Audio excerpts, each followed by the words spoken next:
Ah, none. Okay, there we go. Hi. It's been a pretty busy. Hang on a second. There. It's been It's been a pretty busy day. I got 2 chapters from the reading channel done and uploaded. So, Anne's House of Dreams, folks. The next chapter is being released at 5:30 p.m. Eastern Standard Time. Let me pop out the chat, and we'll wait and give everybody a few minutes to get in and watch the video, watch the ads and stuff before I start talking. And well, not before I start talking, before I say hi to everybody. So Saturday, this coming Saturday, April Fool's Day, we're going to see Bubba. We were going to pick up Briar and take him with us, but he decided to go down a week early and visit with his brother and his sister-in-law and his nephew. So that's pretty awesome. I'm going to say hi to everybody in a minute. So say hi to the chat if you want to be listed in the participants with me saying hi. Okay, let me just check things out here. So today I baked, I'm transplanting, Howie bought me my soil. I'm transplanting all those celery tomorrow out of the peat pots. The peat pots is just not allowing them to get enough moisture. And they're, the little ones in the plastic ones are like, hey, look at me. So they're going to, I'm going to transplant them right into a tray, a plastic tray. And that's tomorrow. Today, I baked bread. I edited 2 chapters. And I'm making pizza for supper. Let me know if anybody wants a video on my pizza. I'm making a bacon cheeseburger pizza because I made bread. I don't make pizza every time I make bread because sometimes I make bread twice a week. Depends on whether I make 1 loaf, 2, or 3, right? Well, no, we're meeting at Mel's uncle's house in Kingston. So it's easier for me. Like they meet us there because nobody's living in that house right now. It's not that nobody's living in the house, but I mean, nobody's really using the house all that much. So we meet there because it's a straight shot down the 417, 416, 401 Kingston. Boom, right? So there's only like 4 stairs, and they're in concrete with wrought iron railings cemented right into the steps. They don't even wobble. So we're going to go down and spend the day and order out Vietnamese food. The last time we were there, I had something, I don't know what I had, but what Briar had was the number 8. I had the number 6. He had the number 8, and he let me taste it. And it's like, that's what I'm having. So we're going to go down. We're going to visit. Tomorrow, I'm transplanting a whole bunch of stuff. I got a nice big bag of my soil. And you should see the tomatoes compared to the ones that are in the last couple ones that are in peat pots. They're like, they've doubled in size already. Hey, Steven. And Howie says, Bev, it's only, it's not even April. What are you going to do when those tomato plants get leggy? I said, I'm going to pull them out of the cup, cut the bottom of the soil off, put them down in and bury them some more. Boom. So yeah, that's what's going on. So let me now say hi to everybody. Let me pop out the participants and say hi to Seashell Surf, Donna Lowell, Paula, Helen Burke, Aces, Joe Mama, Lacey Black, Laura Higgins. Let me see. Oh, shoot. Restore my chat. Cheese and crackers. Where's my chat? Oh, for the love of God. Okay. Let me just, give me a second here, folks. My computer has decided whatever framework where everything was in the center of my screen is now back to what it was before. So I have to relearn how to do this on my, okay. Let's say hi to BlackRock, Seashell Surf, Donna Lull, EJ, Howie.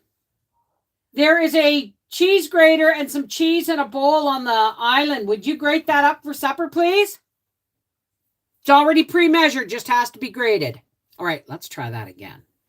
BlackRock. Hey, aloha, Seashell Surf. Hi, Donna, EJ, Paula, Helen Burke, Aces, Joe Mama, Lacey Black, Life with the Wolfies, that's moi, Linda Bop,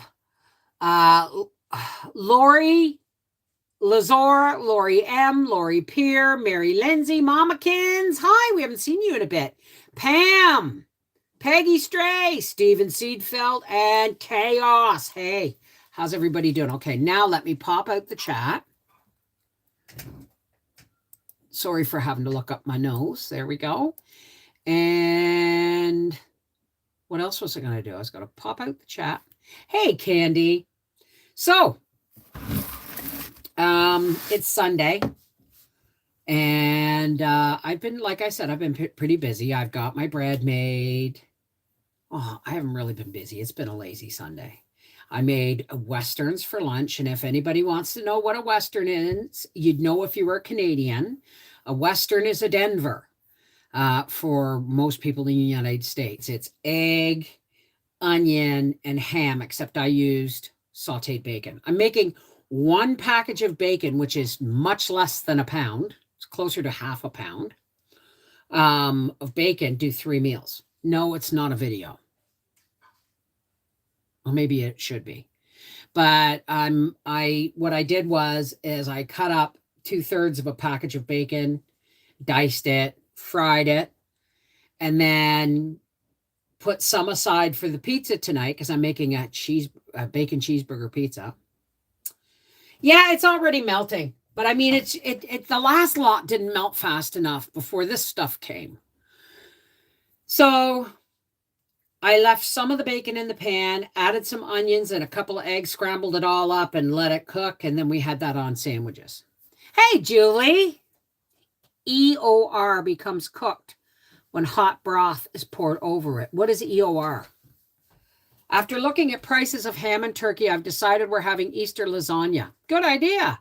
With salad and garlic bread. Prices are out of control. Oh, excuse me. Hey, Ann Sylvester, Sam Dix, Mindy Patriot Angel. So, yeah, we are... Howie said, ooh, saw some bacon in the freezer. I said, oh, well, get it out. But I didn't get up in time to make breakfast this morning.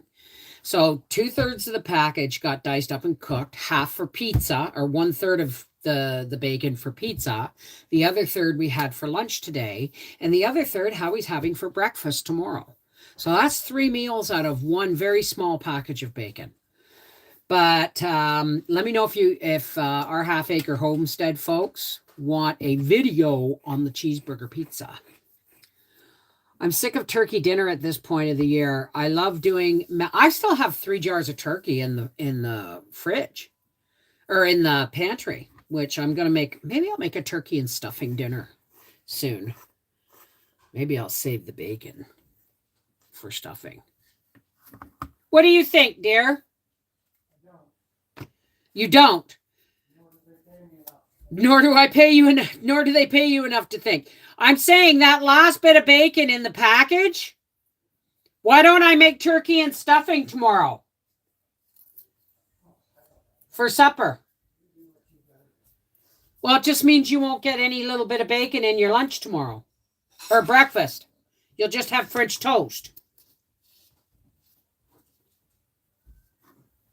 Silence from the peanut gallery. So, hey, Linda.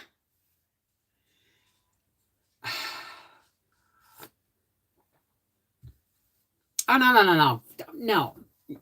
I've got a turkey and ham in the freezer. Good going, Joe. Well, I'm all set to make the cheeseburger pizza. And so I'm going to, I'll just show what's left in the package of bacon and I'll use it in either Howie's breakfast tomorrow or I will make turkey and stuffing casserole. a turkey and stuffing casserole. And I do that very simply. I take my canned turkey and I drain it and I put it in the, I'll show you another day. I'll show you later. Later, Gator. So yeah, tomorrow I'm transplanting all my celery, the last couple of tomato plants, one actually of the little ones in the peat pot. I'm glad I transplanted them when I did, because one of them out of the 3 that are left in the peat pots, one of them died, right? My peppers aren't happy in the peat pots. Nothing really is happy in those peat pots. Like the cabbages have perked right up. They've gone from gray, purple, green to more green and bigger already. Uh-oh, there goes my filter. So, BlackRock, I would love to see you make a pizza because I'm a newbie and have only made it twice so far. Do you know how to make bread? If you know how to make bread, you know how to make pizza. Because I made bread today. I made 3 loaves of bread. And I made a big batch. And I just broke off a bit of dough and put it in a tub in the fridge. And then I took it out about a half an hour ago, and it lifted the lid off the Rubbermaid tub, the little Rubbermaid tub. So I punched it down, and I'm letting it rise again. Reuben sandwiches. The worst part of corned beef is why it's so slimy coming out of the package. But delicious when cooked. Yeah. I love corned beef. Yeah, it's slimy. It's the salt and the making it like a saline sludge. So, but we had steaks Friday. I made steaks. It was really simple. We had little rib steaks. Like that's not thick. That's the way it was. But they're about that thick. We had little rib steaks. Annie's mac and cheese. Thank you, Rebecca. And well, I've got lots of bread videos, BlackRock. Are you a subscriber of our Half Acre Homestead, BlackRock? Because I have more bread videos than God's got ideas some days, right? And I've got pizza videos. And you know what? You don't have to have rising dough to make pizza. Honest to God. You know what you do? You take a cup and a half of flour, a teaspoon of salt, and enough water to make a stiff dough. And then you put it in a ball. You knead it into a ball, and then you put it in your cover it and put it in your fridge to rest. Then you roll it out to the size of your biggest frying pan, preferably cast iron. And then you heat up your cast iron frying pan, and you roll out. Now you've got it like a flour tortilla. You roll that out and you drop it into that scorching hot fire pan. No oil, no nothing.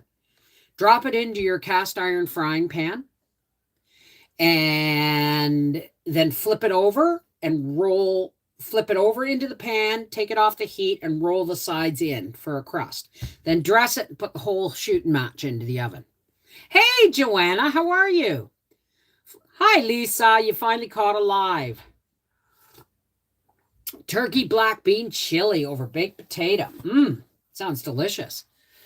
No, it's not ground. My turkey's not ground. So you're going to be seeing, like, I have 1 package of stew meat left. And we got some steaks and a couple of roasts. But I think I'm going to cut up one of the roasts and can it up with the stew meat. Because it's a lot just for the 2 of us, right? Homemade pizza tonight. Oh, last night. No, we're having, I made bread. So I have dough. And I was cooking bacon. So I have bacon cut up and cooked. I've got an onion sliced. And we're going to use marble and medium cheddar and mushrooms and peppers instead of mozzarella. And I have leftover spaghetti sauce that I'm going to put underneath everything. With some of my, so it's a leftover makeover meal, and it's a pantry pull leftover makeover making it stretch meal. How do you put that all in one title? It was hard as hell. Oh, well, you know what? Honestly, here's what you do. Okay? This is the easiest method I have ever seen for making bread. And this is how I make it all the time now. I take my water. In this case, it was sludgy potato water and hot water from the kettle. Even a piece of potato in there. Sludgy potato water, water from the kettle, a couple of tablespoons of sugar, and 2 teaspoons of yeast. And I whisk that all into my big mixing bowl. Then I add 2 cups of flour. So 4 cups of flour, 4 cups of water with the yeast and the sugar, warm water with yeast and sugar, 2 cups of flour, whisk it until it's like a sloppy paste. Cover it and put it in your oven with the oven light on. And you can just cover it and put it in your oven overnight with no light on. And by morning, you'll have this bubbling mass of, it's like sourdough starter almost. You'll have this bubbling mass overnight. And then you just start with mixing flour in until it gets to the point where you can knead it. And you knead it until it's smooth and elastic. Or you put it in your KitchenAid with a dough hook. Hey, Leanne. I saw Nan at Costco the other day and considered that, you know what? Briar does that. Briar loves Nan breads. He would make pizzas out of them. And he would make, he would do spinach and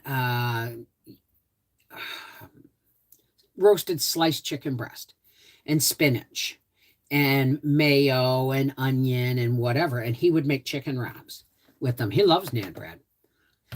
Hey, Andrew, how's Yorkshire today? So I'm actually going to, there's my basic yeast bread, Seashell. Thank you very much, darling. So, I mean, everybody needs somebody to show them how simple bread is to make. Because I would sometimes have good bread and sometimes have, absolute flop hard stuff. And my friend Heather, I don't know if she's even still alive. My friend Heather in Colburn, I would go and visit her. I'd go buy eggs and visit her once a week before I started raising eggs. And one day I went to visit and she was helping Briar with math too. Or was it Arthur? No, it was Arthur she was helping with math. And Arthur has a brain like me. He'd come to the answer and she'd say, but how did you get there? And he goes, what do you mean? She said, write down how you got there. He said, I don't know how I got there. Because his brain just went like mine. Click, click, click, click, click, math, right? But I was, in my 20s before math clicked in my head. Tried for years, gave up, and going to try again. I cheat. I have a bread maker and I buy premix, but at least I make bread. There you go, right? But bread is it's not getting cheaper anyway, but bread has gotten so expensive that there was a point there during the pandemic, the bread we liked was like almost $6, $7 a loaf in some breads, right? I had to pay $27.98. Howie paid $27.98 for 40 pounds of flour. Time to go to Costco next month. Next month I'm going to Costco. Let's all clear the air. You know what? I was just thinking that, Laura. Let's all clear the air by saying that Seashell is the most fantastic moderator on YouTube. You know what? Dallas Red was before, but her hands got really, really bad and she couldn't do it anymore. Do you want to see the bread I made today? Let's go. I'll show you the bread I made today. It'll be in the video tomorrow, but I'm not showing you how I made it. I'm just showing you that it was bread day. Is she bugging you for cheese, or did you bring it back? Oh, you left it on the stove. Good. Thank you, dear. Okay, let's flip this over. And see, I always, as soon as it comes out of the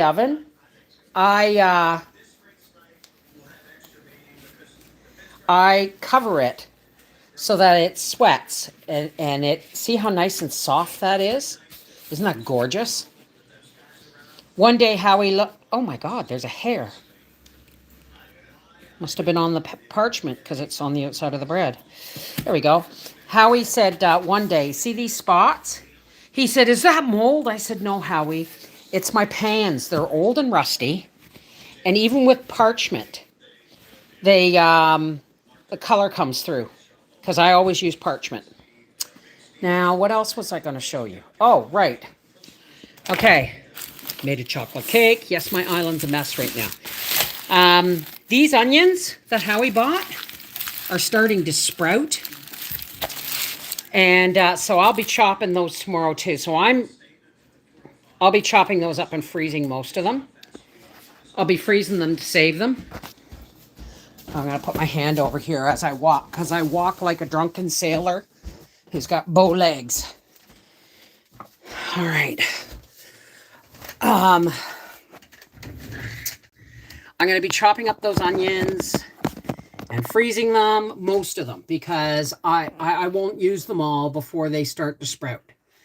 So I'm going to do that. I'm going to transplant. I'm going to do like a Monday with a video Monday with Mrs. V maybe. And then you'll see what I do in a day, because everybody sees what I do. I mean, I've got video after video after video of me making bread, of me crock pot meals, of my all the things I do, right? And we did not boil sap this weekend. We are not boiling sap next weekend. We're going to do it all on the following weekend, because I thought, well, we should boil it up as we get a barrel. And Howie said, and then I thought about it and went, wait a minute. That means we're boiling twice and we're using twice as much wood. So, yeah, that's a good idea, Lacey. I might do some of that too. I might pull out the dehydrator and just dry a lot of onions, because I would like some onion flakes. Hi, Waldo. So, yeah, because everybody's seen all my videos, right? So seeing me transplanting plants, or seeing me chopping onions, or seeing me making dinner, or whatever the case may be, is kind of repetitive. But I mean, if you see, I don't know, it just feels more comfortable me showing you what I'm doing in a day. You're going to have a lot of sap. Howie, how much sap do we have so far?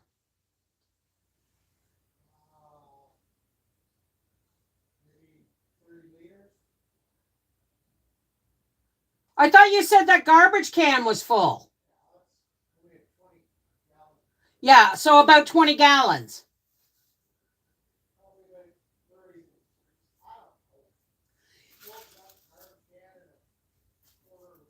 Okay, so so far we got about 30 gallons of sap. And I do believe it's 40 to 1. Isn't it 40 to 1, Stephen? I always thought it was 100 to 1, but apparently that's birch sap. But, hey, Karen, how are you, darling? So even if we get 100 gallons, which I doubt, but we might. If we get 100 gallons, that means we'll get 2.5 gallons of syrup, and that will do us for the year. Is it 40 to 1 or 100 to 1? Oh, he's talking to his phone. It's 13 degrees there and snowing. I'm tired. Oh, yeah. Did you see my snow yesterday? You know, and I know, you know what, people? We've had snow in May, right? We've had snow in May. That's why our frost date is May 24th weekend, right? How? Is it 40 to 1 or 100 to 1? 40 to 1. It's up. Well, we've never measured it. And okay. Watching over and over, I think I will succeed this year with my garden. Well, if you don't completely... Did you hear about the Mississippi tornado? You're planting strawberries today. What Mississippi tornado? 40-1. Thank you, Stephen. There was a tornado. Oh, wait, I did hear something about that. Anybody from Mississippi, here today? How's things? Has anybody heard? Because we'll add them to our prayers at the end. Absolutely. We'll add everybody. There is so much chaos going on. Hey, Barbara Webb. How are you, darling? 25 deaths in Mississippi. Oh, my God, Mindy. Really? I knew that town. Yes, many dead. What town? Pretty bad one from what I hear. It was a huge one. Wiped out a few small towns. Oh, my God. Oh, Rolling Forks. What do you mean Rolling Forks? Blazing. More bad weather headed that way tonight. Well, I thought tornado season was like May. I made tomato jelly and it's great stuff. I heard of the tornado. It tore right through Mississippi and Silver City. Oh my God. Hi, Angie Mac. Oh, wow. Wow. Silver City? Is that the name of the town? Hey, Kathy, how are you, darling? All right. Well, we know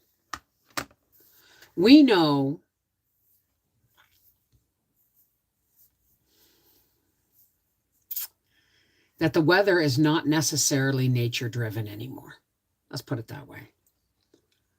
Thank you, Mindy Patriot Angel. Thank you. I'm not going to say that out loud, but you just said what I was thinking. The weather here seems to be a month or so ahead of schedule. Expect extreme weather events this year. I hear you, Joe Mama. Is March through September, October. That's a long season, Laura.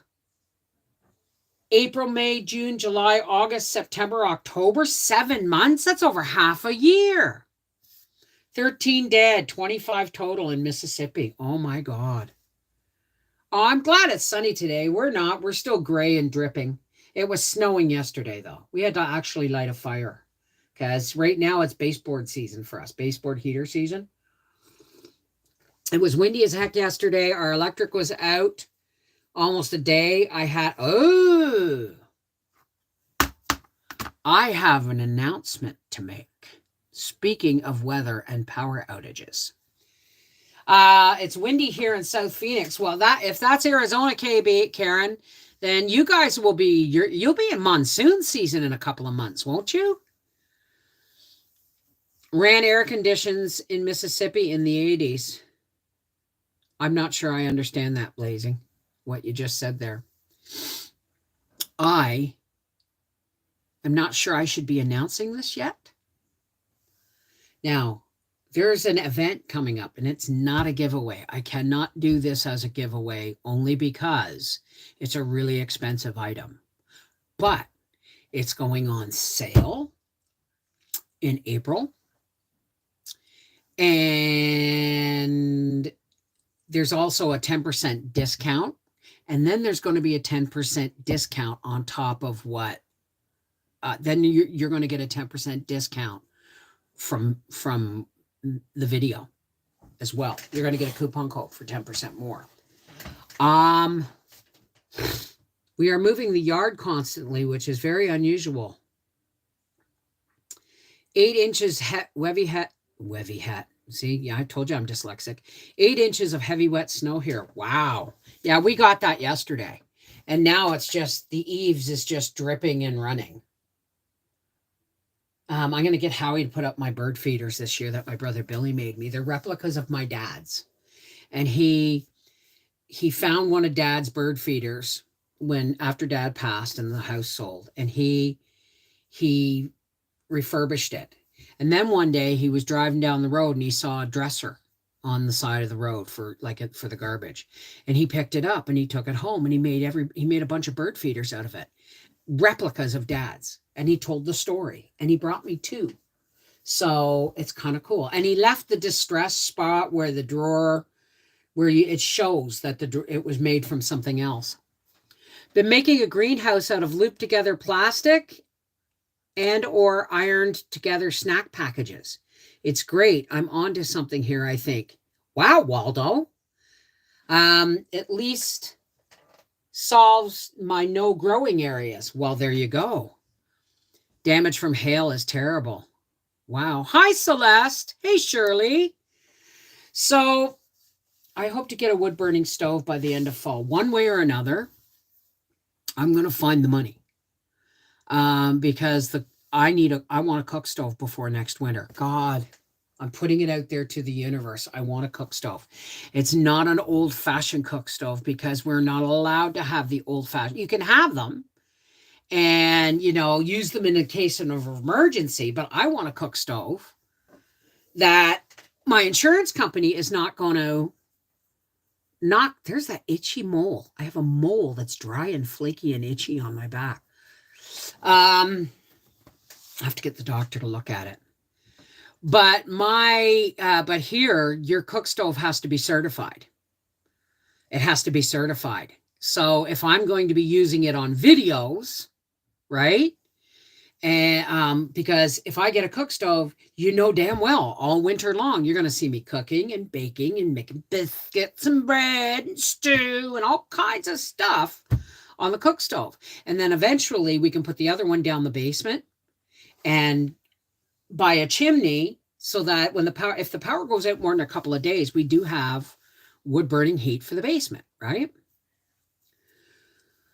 So, but last year last couple of years I've been looking at these wood stoves and they were like $2,500 to $3,000, $3,500.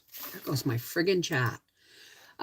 They were like $2,500 to $3,500 for a Pioneer Princess or the Cook's Queen or whatever the heck they're called. Do you know how much they are now? Oh, and by the way, most of that was shipping included. Now they're close to $7,000, and that's not shipping included. So certified blazing means that it is safety certified. So old, like I used to have a 1939 Fireco bridge wall when we were first married. And I mean, that thing would hold a 39-pound turkey. Okay. Or was it a 20? No, it was a 39-pound turkey. Yeah, I use wood to cook. No, my stove right now is an airtight. And they don't, because it's a certified safety airtight, they don't get really, really hot enough to cook on. You can slow cook on them over the day, but you can't really, fry anything or whatever. But when I had the big old cook stove way back in the beginning of our marriage, that thing never went out all winter long. And there was always soup on the back or bread rising on the warming ovens or in the oven or supper in the oven or supper on the top of the stove. It's heating our home, but I want it to heat our home and save me on hydro electricity too, because I have an electric stove. Get a dermatology appointment, please. I love you enough to really ask you demandingly. Okay. I'll phone my doctor. Hey, Vicky. But my mom is so afraid of them because she went through a fire that can't have one unless it's outdoors. The new ones. And Howie built, if you remember, if you go back on our half-acre homestead videos, Howie built that landing, so to speak, for the wood stove. But he built it big enough that it would fit a cook stove because I was determined I was going to have one. But now they're like twice the price. They're twice the price without shipping. Well, that depends, Shirley. Cast iron does make food taste better, except tomato products. I wouldn't necessarily simmer a tomato product on a cast iron because of the acidity in it. If no one can rub calamine lotion on your back, find something long and dry to rub calamine. I had to use 8-inch hunting knife. I got the spot. Be careful. Paint roller. No, it's just one. It's a spot so tiny. It's a mole so tiny. It's like, you see that pink in the corner there? It's like that big. And it's just been itchy for like a month, and itchy and dry and flaky. I have a nice big cast iron a nice big cast iron Dutch oven. And when we boil the sap, I'll be cooking outside that day.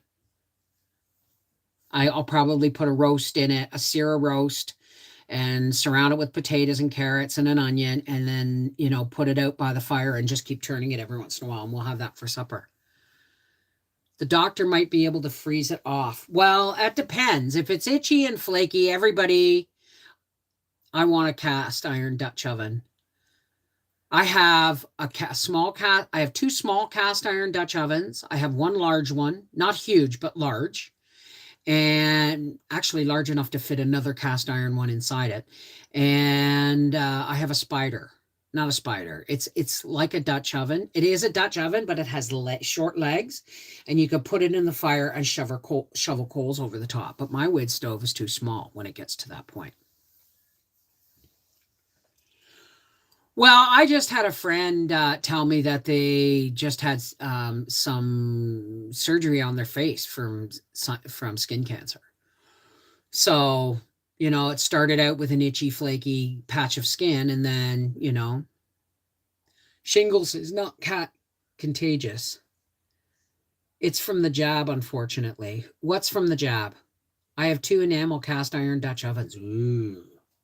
Fancy schmancy. Hey, Danny love, my Danny love, I love you, oh, Danny love. Sorry, I have a tendency to break into song when something makes me think of it. You got them when you were 17, Joe? Shingles, really? Oh, no thank you.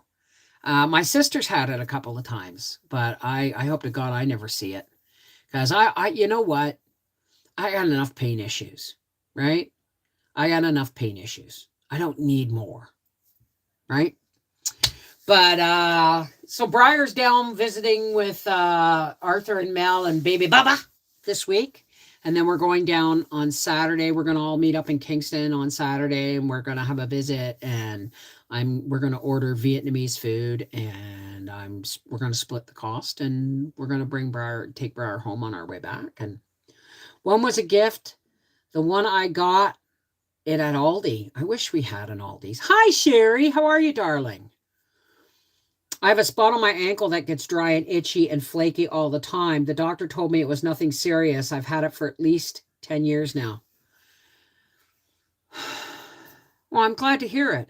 I wasn't sure because I thought it was chicken pox, but yes, everyone has had a hell of a road since that shingle sprouting from CJ. Oh, well, yeah, that's because people's, immune systems are screwed. Do you know what I heard today? I heard that they're now having, I'll save it for Rumble. It's something I'm working on. That is, it's got to be handled delicately, because in all honesty, I have no issues with people who are gay. I have no issues with people, who choose with who people choose to love, as long as they are consensual adults. Okay? Well, who you love is none of my business. But I got to ask you a question, okay? At the risk of alienating some people here. See, this is the problem. We're not even allowed to talk about this stuff without being labeled homophobic, all right? Anybody who knows me, especially my friends and family, knows I am anything but homophobic, okay? But here's my question. Okay, I've been going over some stuff. Just made blackberry jam, festival pepper jam, and working on a cowboy candy. Yeah, I'm not going off on a rant. I'm not. But I was going through some newsreels, and there was this, I forget where it was. Sorry, it'll be in Rumble, but there was somewhere where recently the St. Patrick's Day parade would not allow Now, you're just going to have to wait for the Rumble before I can, because I will give you the links to all that in Rumble. But the St. Patrick's Day parade would not allow a LBGDQ contingent to march in the parade. And this woman was saying it's discriminatory and blah, blah. And I went, wait a second, don't you already have a parade? This is St. Patrick's Day parade. You already have a parade. So why are you yelling at them or you know? And then I heard that there's going to be a Pride Day at hockey. They're talking about Pride Days in hockey season, how players are going to be required to wear Pride warm-up jerseys. And here's my question, okay? Here's my question. Isn't this all about inclusivity? Did I say that right? Inclusivity. You cannot control who your heart loves, right? And if they love a child in a sexual way, then you need help. Period, full stop. But here's my question. If a section of society wants to be included in society, because it's all about inclusiveness, right? Which I agree with. Then why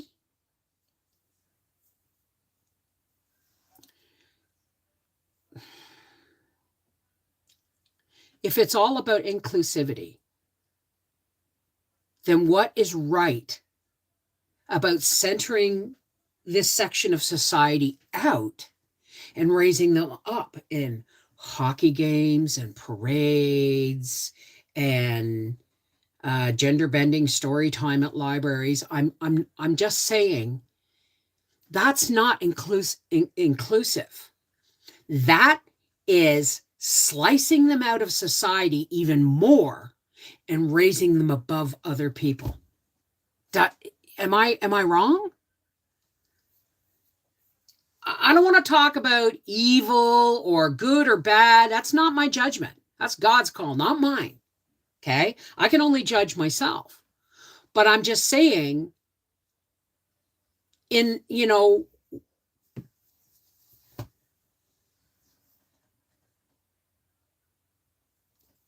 are they going to have Black Lives Matter shirts?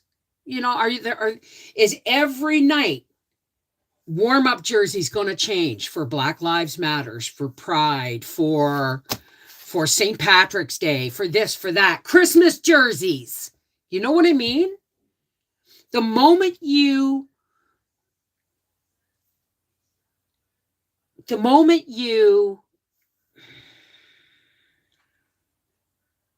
center out a section of society and raise them above by making them special with their own flags, by making them special with their own parades, by making them special by having once a week, Pride warm-up jerseys and hockey games.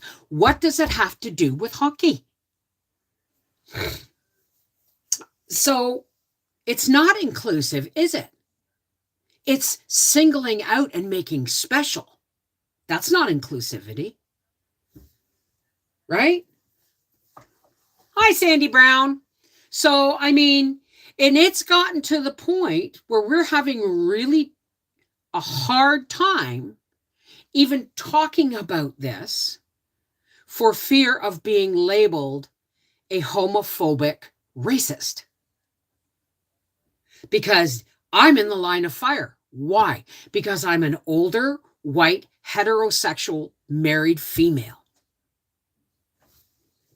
So I'm in the line of fire if I say anything untoward. Right? There's Black History Month. You Google what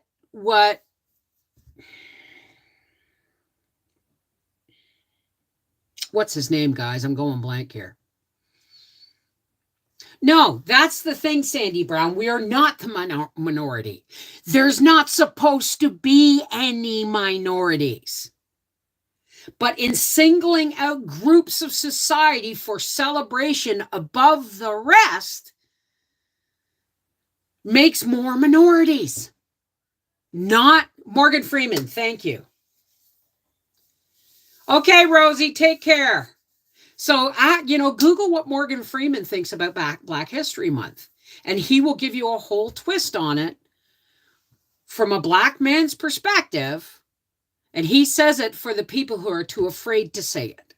People like me, right? Any new parent, don't give the kid YouTube. Just saying, you know what? You know what, though, Waldo? My grandchild, you'll find no pictures of him on the internet. Do you know why? Because his parents and his grandparents all agree on one thing. He's not old enough to give permission to have himself splashed all over the internet. And it's that simple. So if my grandchild is not old enough to give his consent to be on the internet in a public way, what makes it okay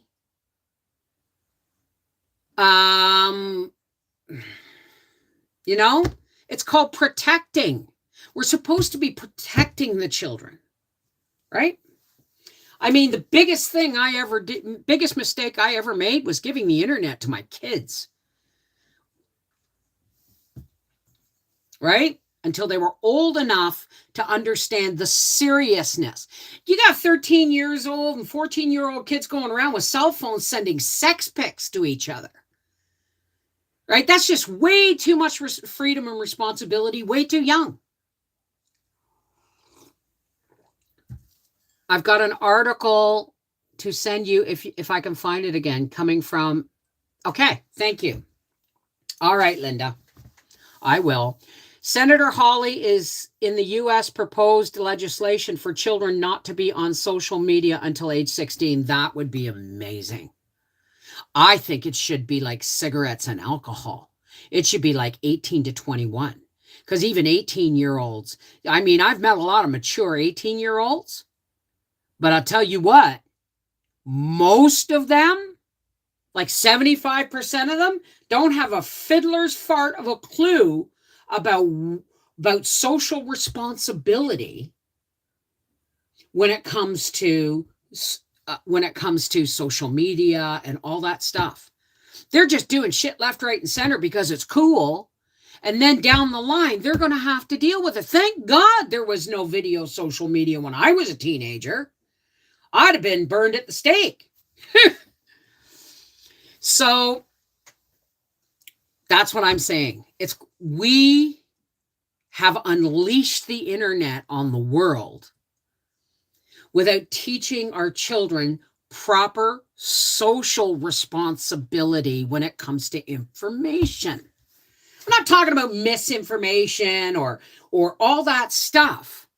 They're seeing on social media what the higher ups want them to see. They are seeing on social media, and if you think being a teenager was cruel in high school when I was a teenager, I mean, we had 5 deaths, 4 of them suicides in 1 year in high school. Because you got kids from a huge, wide, many different districts, reservations, small towns, local, all of that stuff, all shoved into one high school. And there was a lot of animosity, right? Yeah, it's just so much more indoctrination. Social media and mainstream media have so easily indoctrinated that we got blind, as parents, we got blindsided before we were even aware what was going on. Hey, Kelly Brown. Some of these children are taking pictures and videos of all kinds of things. They don't even need to access the internet. That's what I mean. This whole Snapchat shit, where you can take a snap video and send it to somebody and it gets deleted, let me give you a nickel's worth of free advice. And I don't give advice often, but I'm going to tell you, if you don't want it on the internet or exposed to the public, do not put it on any electronic device. Because even if you Snapchat it and it gets deleted, it's out there in the web. For, there's more stuff on the internet, this dark internet stuff, there's more stuff on the internet. Like, we only see the tip of the iceberg of what really goes on out there. Linda, she's yelling at me. Bev, how much maple sap do you need to make a gallon of syrup? Change the subject. Well, Linda, honey, I'm not arguing. I'm just sharing. And I'm not giving people information. I'm sharing my opinion and my thoughts. This is not even my opinions. These are just thoughts that pop out and go, oh my God, everything, our entire lives. Take it from me. I'm going to say 65% of my life is on the internet. 65% of my life is on the internet. And trust me, if I allow it, it could kill me. It could drive me to a place where I'd want to die, because I have put up with so much crap over the 13, almost 14 years I've been on YouTube. But I had to get to a place where I shielded myself mentally, emotionally, and spiritually from the negativity that's on the internet. And this is why Rumbles are so hard for me to make. Because I'm sitting here and I'm researching and I'm grabbing links and I'm grabbing video clips. And the more I go down the rabbit hole, the more upsetting it gets. So this is why you don't get Rumbles but every few weeks, because I have to it takes me weeks to get all this research together, right? Then I have to sit down and go through it all and think about how I feel. Check my reactions on how these things are making me feel. And whether or not I don't take sides, but what makes sense and doesn't make sense to me. Then I have to put it all together, accentuating it with video clips and my take on things. And then I have to smudge and pray and meditate so that I can clarify again, because that kind of shit leaves residue on your heart and your soul. Right? So it's not an easy task for me to do. People are going like, oh, nothing new here. When are your Rumbles coming out? Blah, blah, blah, blah. It's not like I can make a dinner and put it on a video the next day. This is really serious stuff that I'm focusing on. And I have to walk a very fine line or I'm going to get hate mail, right?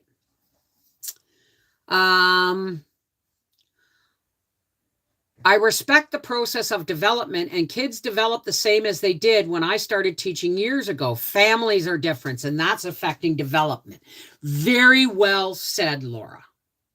You go back, to pre-World War II, where, everything's supposed to change, by the way, including the weather, including the environment. Everything changes. It's a living cycle. Right? Just because the weather's not the same as it was last year doesn't mean that there's a problem. It just means the climate is doing what the climate has always done. Right? But if you go back to pre-World War II, where women stayed home and looked after the family, and they looked after their husbands and their children, and because they didn't go out to work because they were busy making clothes. And they were busy cleaning homes and doing laundry and cooking well-made scratch meals and making the house a haven for peace for when Dad got home so that he could digest his supper before he disciplined the kids. But World War II happened. World War II happened. What happened in World War II? Women had to go out and work to fill the shortage, because all the men, when especially in the United States, when Pearl Harbor happened, men were known to get right up from having an ice cream or having their lunch in a diner and would leave their lunch on the counter and walk out to the nearest recruiting station. And that was before the internet. But factories still had to operate. There still had to be bellboys and people running the post office and people running, stores and all of these things. Farms had to be run. Even though most farmers, large production farmers, were released from the draft. But the thing was, that's when frozen meals, 1950s. So what happened is the men came marching home, battered and bruised, and desperately needing normalcy in their lives, because war destroys people, period, full stop. So they came home, and everybody expected the women to go back to the role they had pre-war. And women woke up and went, wait a minute. And that's, why can't I go out and work? Right? Well, in order for mother to go out and work, she couldn't sit down and make clothes all the time anymore, or quilts, or she couldn't. Look how often I make quilts these days. Why? Because I'm working, right? So women got the taste of independence. So in order for them to if they wanted to keep their independence, life at home had to go on running normally. They had to be able to make it all happen. The nice home, the home-cooked meals and all that stuff, and still go to work. How did they do that? With appliances. Washers, dryers, dishwashers, microwaves, double electric ovens, electric mixers, bread machines. All of these things were to save time not so that mother could be beautiful at the end of the day for her husband, so that she could go out and work. And then it became she had to go out and work to pay for all these wonderful appliances. So what I'm saying is, that's when the family began to change. And if I remember when Howie first moved in with me in July 1990. Yeah. And that's when they started doing things like Hamburger Helper and Velveeta cheese and all that crap. Crisco and artificial food actually started pre-World War I. So that started. Then the independence of the working woman became an issue, right? So here's what happened. We started to lose the scratch cooking. We started to lose parents at home. They're, born were the latchkey kids. I was a latchkey kid when my mom died, right? So this is all actually well planned, if you think about it, right? So my generation, all right, my mom's generation was a nuclear family where mom stayed home and dad went to work. And that was post-World War II, but it was not common, right? It was not common. The nuclear family started to fade. And with the advent of two parents working, debts, right? And then when Howie moved in with me, right? I was babysitting. I was on mother's allowance, but I had subsidized housing, and I was babysitting, and I was claiming everything I made because I gave receipts, right? And then when Howie moved in, I continued to babysit, but our rent went up because he had a full-time job and all that stuff. But I remember Howie saying, because I had worked at Zeller's and had just quit in December, and I met him in June. And I said, well, I said, I told him, I said, I used to work at Zeller's, but it got to the point where Arthur was crying when I left him with my sister because I was working 5 and 6 days a week, long hours, because they gave me my own department at Zeller's. And the day he cried and reached for me when I left him with my sister was the day I quit my job. I went in and I finished it and gave my notice. So I said to Howie, I said, this is why I've chosen to stay home, because I was the only parent on a regular basis. And I owed it to my children to be at home as the only parent. And Howie said, Bev, you never have to work if you don't want to ever again. He said, that's my job. I'll look after, you look after the bills and stuff. I'll just bring the money home. Just make sure I got beer in the fridge and a hot meal. I'm happy. And it's been that way ever since. Now, did I go out and work? Absolutely, I went out and worked. But it was always, I need X number. We've got a project to save for, and I would go out work short time. I wouldn't work like long periods of time. I remember our children's friends would say they are both your real parents. Isn't that wild, eh? I'm glad I got them before they got too far. I have to patch up the heat ducts. Okay, I missed something there. The only manufactured clothing before that was the Civil War. Manufactured clothing was very slow in taking off in the industry. Yeah. So, most of my clothes were manufactured because, but my mom did make clothes, But she, even when they could afford it, I guess they never could afford it, but my mom used to have an old wringer washer and 2 stone wash tubs in the basement. And I would sit down on the floor. You've heard me talk about this, on the basement floor, and play with her button box while she did laundry. And that laundry had to be hauled up the basement stairs, hauled outside, and hung on 2 washing lines that ran the entire length of our backyard. And my dad said, why don't you let me buy you a washer and dryer? And she said, no, it's not worth it. It's not worth it, right? Mom died. Dad had to buy a washer and dryer, and he didn't even know how to use it. Dad didn't even know how to write a checkbook.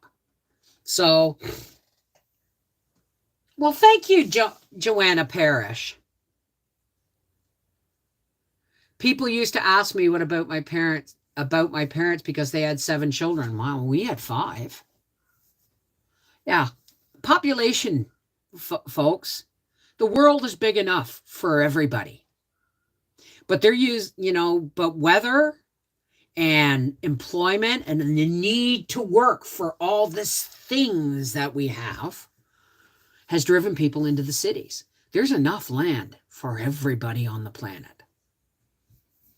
Even the deserts can be refurbished, but nobody's looking at the long picture. That's like, oh, okay, it's now.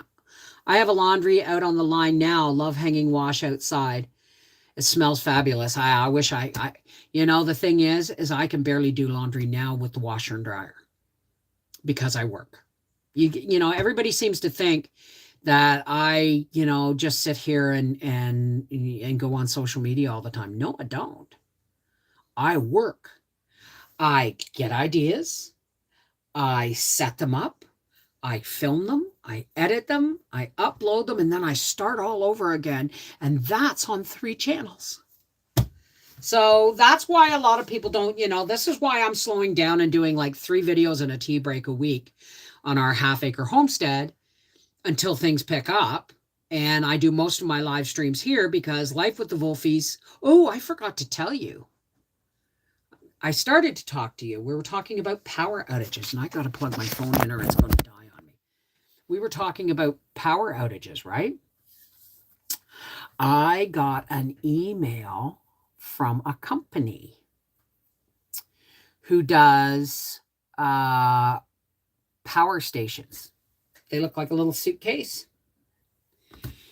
And they want to give me one. These things are $999, and they're going on sale for $699.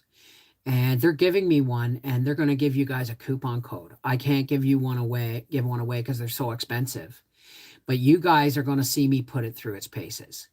And I think I've talked them into giving me the solar panels with it, so that at race time, our half-acre homestead is going to be getting videos on how our power stations, because this thing, you can charge it from a plug, you can charge it from the car lighter, or you can charge it with solar panels. And one of my problems if the power goes out when Howie's at work is I can't get that little generator. I can't work that little generator. So I have a wood stove, I have water, right? But I can plug my bell box into, because I can plug my phone, a lamp, let's put it this way. In the summer, when I go to the races, how often do I go to the races, guys? Not often. Why?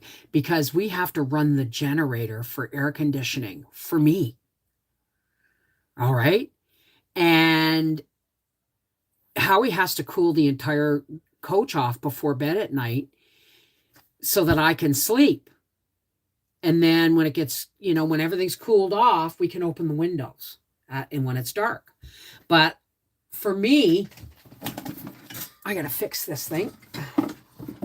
I have to fix this. It's falling off the thing, but I'll be able to fix it. This little USB port fan is the perfect size for my bedside table in the coach. But in order for me to use it, okay, I would have to plug it in, because I don't have any USB ports in my office. I can plug it into one of the little blocks, that's for sure, right? So we'd have to run the generator, but this will allow me to charge it all day in the sun at the racetrack, and still have a lamp and my fan and charge our phones at night while we sleep without running the generator.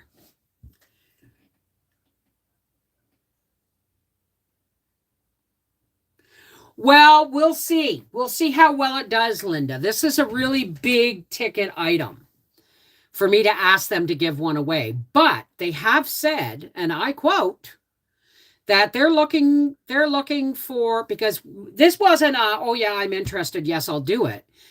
Because I get dozens a week, dozens and dozens of emails a week saying, oh, we think your channel's the perfect fit for our video game. It's like, you don't even know anything about my channel, or you wouldn't have asked me to sponsor a video game, right? So they have these cookie cutter letters they send out to catch people. It's like fishing, to catch people, to not, and most of the time it's not real. It's just to get your information. So when they said we would be interested in sending you one of these 1200 watts power stations for me to preview, if I would do an 8 to 10 minute video. And I went, well, 8 to 10 minutes, a long time just to preview this. But I can do this. And we went back and forth. And my final letter was, if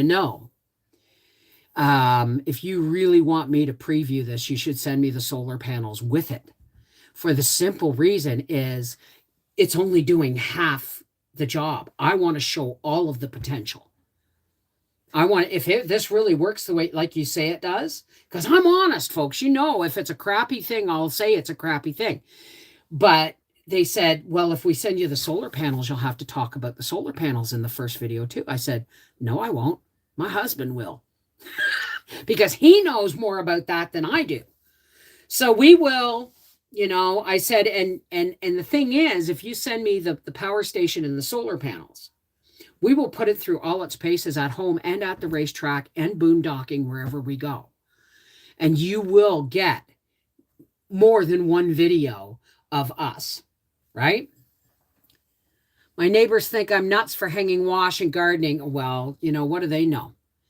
Honey, okay, that's not very charitable. People, if they think you're nuts, that's okay. Say a prayer for them. Because by God, If they think you're nuts for gardening and hanging out your wash, then the world's not going to be a kind place to them in the near future. They're just going to be one of the horde of numbers that ends up pushed into 15-minute cities thinking it's all wonderful. I have a drying rack. Hey, honey, where'd my drying rack go? It was on top of the barbecue. I have a drying rack, and in this, a lot of times in the summertime, I have a piece of rebar, coated rebar, hanging up on hooks under my roof. And if they're shirts and what, I just put them on hangers and hang them outside, and I put them on my drying rack. Wintertime, I don't do that. My neighbors are coming around to the way I do things, and it's been 10 years in the making. Well, there you go. She's not shouting. She's trying to get Linda Bob's trying to get my attention, Helen. You were going to use the drying rack to dry noodles. Yeah, I was thinking that. But that was a Patreon discussion video. Yeah, who cares what they think? It's not like you are piling up dirty diapers outside. Yeah, that would be a problem, wouldn't it?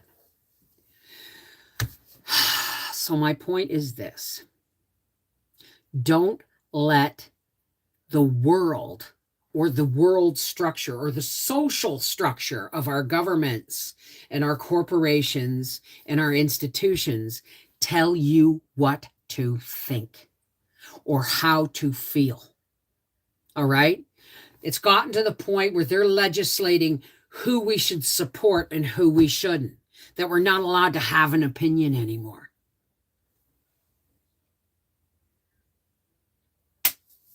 So we're going to do a smudge, and then I'm going to go and set up my camera to make my pantry pull bacon cheeseburger pizza. We'll call it the Dean Winchester. The Dean Winchester pizza. I don't know if I'm allowed to do that. Am I allowed to do that? All right. Smoke the sacred white sage. Please cleanse this show of negativity. Cleanse me of negativity. And lift our hopes and our dreams and our cares up to the graveyard. Smoke.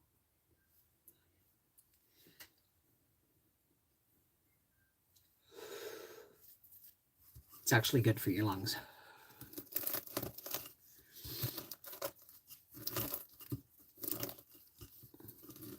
EJ, it's bread dough. It's bread dough. It is bread dough. All right. For all those who care to, it's now time for us to close, and people know what's coming. So for all those who care to, oh yes, let's pay the bills. Seashell, can you throw Patreon up there? Hi, Tina Harvey. My dryer broke down last year, so I have to dry everything outside in drying racks. I say, there you go. Patreon. I have 40 Patreon patrons, okay? And only 6 to 12 show up on a regular basis. The rest pretty much just support me because they want to support me. But what Patreon is my Patreon, my Connected Respectful Hearts Patreon, is an unlisted group. We come together on Mondays and Wednesdays, and we talk about stuff like this, but we don't necessarily have to hold our tongue. Or we just talk about what's going on in our lives. We uplift and support each other. And it's unlisted because we can talk about some pretty heavy stuff. That's on Mondays and Wednesdays. And sometimes it's just fun. Sometimes we play music and we just talk. But every Friday is Freaky Friday. And on Friday, sometimes Silly Saturday or Sassy Saturday or Soulful Sunday, but it's always one of those days, mostly Fridays. We come on about 8:30 on Friday night, and the disco lights go on and the music comes on, and we sit back, and for an hour and a half, we ran almost 2 hours this Friday night.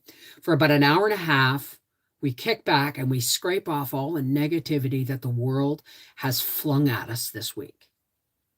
And we kick back listen to music, and enjoy each other's company and just relax and have some fun. That is called Freaky Friday. And most people who join us on Freaky Friday say it's worth the $5 a month. Well, $5 if you're American, $7.50 if you're Canadian, because you get 3 unlisted lives every week where you get me one-on-one. Patrons don't have to tip for or are not asked to tip if they want a reading. They did when we're in a patron live, they get a reading if they ask for one. Ask Pam, right? And so there's all kinds of things. There's not a lot of benefits, but the benefit is you get me one-on-one and we get to be one-on-one and talk to each other. Right? We get to enjoy each other's company. We get to lift each other up. Right? We can share things that we wouldn't normally share publicly. Maybe things about our health or whatever, right? So that's it. That's Patreon. I'm not asking you to subscribe or to become a patron, but if you want to see what you're missing, it's $5. And that pays for the whole month. All right. Now, for all those who care to, now that I see we've been talking about this and people have been leaving because they know the prayer's coming. And if you don't want to stay for the prayer, that's absolutely fine. There is no judgment. The only people we are allowed to judge is ourselves. Okay. So for all those who care to, you reach out to your faith, I'll reach out to mine, and we'll come together, heart to heart, hand to hand, across the world, sharing God's divine light and love. The love and the light of the Creator, because I know the Creator is love. Period. Full stop. Okay? So let's do some nice, deep cleansing breaths.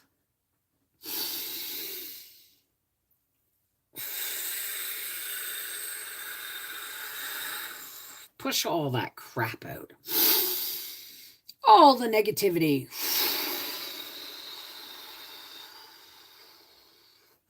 All the little concerns and fears and worries of the week and of the world.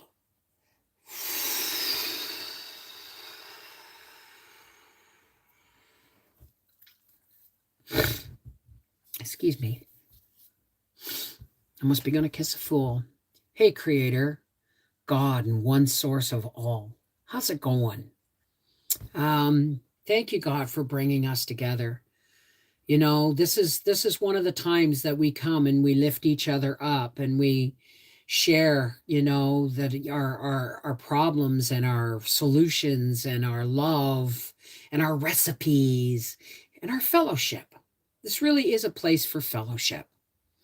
And God, I just want to thank you for all the things I am grateful for every day. The roof over my head, the blankets on my bed, my dog, my husband, my children, my grandbaby, the weather, my garden, or just the fact that I can get out of bed under my own steam. Thank you, God. And thank you for all our friends who come here, who help us lift each other up so that we can feel the love and see the light.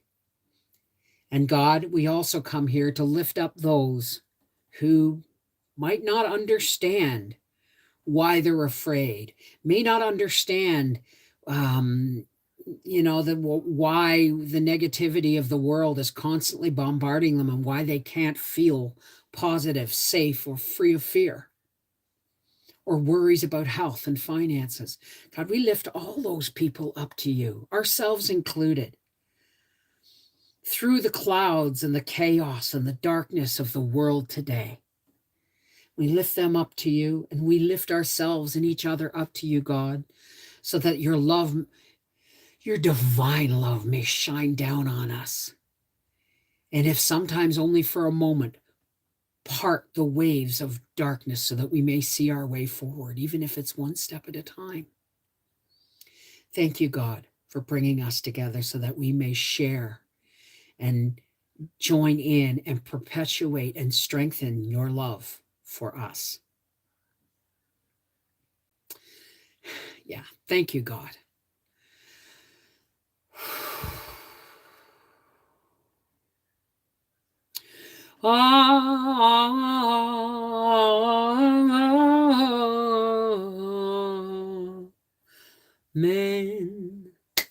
Shalom. Peace be with you. Merry meet, merry part, miigwech, blessed be.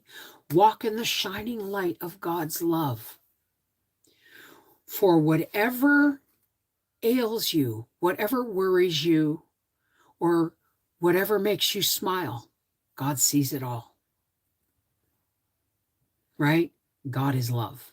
God is all good all the time.